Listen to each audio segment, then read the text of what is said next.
Председателю правительства Владимиру Сластенину присвоено почетное звание «Заслуженный экономист Республики Ингушетия». Награда вручается за заслуги в области экономики и финансов, а также за многолетнюю добросовестную работу, сообщил глава республики Махмуд Али Калиматов. Он напомнил, что Владимир Сластенин уже 5 лет возглавляет кабинет министров Ингушетии, и, несмотря на сложности предыдущих лет, все поставленные задачи перед правительством региона успешно выполнены.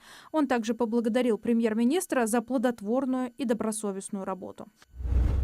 Администрация Магаса объявила конкурс на лучший эскиз монумента «Вечный огонь». Победителю и призерам будут вручены грамоты и ценные подарки от мэра Магаса. В конкурсе могут принять участие лица старше 16 лет, студенты учреждений высшего профессионального образования и студенты средних профессиональных учреждений. Конкурс проводится в целях выявления и поддержки талантливой молодежи. Более подробно с его положением можно ознакомиться на официальном сайте мэрии города.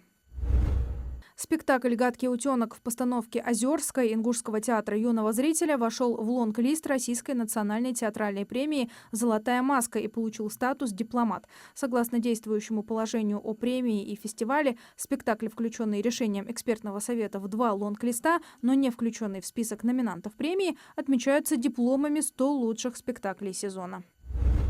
Сформирован прогноз кадровой потребности на 5-летний период, сообщает Минтруд России. В нем учли прогноз социально-экономического развития, целевые экономические показатели, проекты, включенные в документы стратегического планирования, и демографические тренды. Это скорректировало ранее данные оценки. В перспективе до 2030 года по сравнению с базовым 22-м в занятость необходимо дополнительно вовлечь 3 миллиона 100 тысяч человек.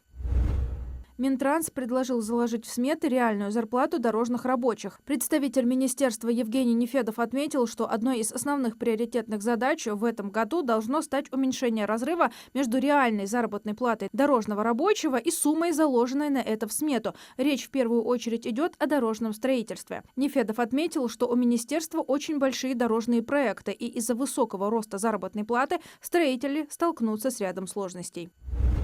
Предмет «Основы духовно-нравственной культуры народов России» вернут в школы страны с 1 сентября 2026 года, заявил глава Минпросвещения Сергей Кравцов. Его будут преподавать учителя истории. Ранее Минпросвещение предлагало дополнить предмет «История» разделом «История нашего края», а также убрать отдельный предмет «Основы духовно-нравственной культуры народов России», интегрировав его в новый раздел с 1 сентября 2025 года. К дате вступления в силу изменений планировалось разработать единые учебники по истории, которые будут использоваться во всех образовательных организациях.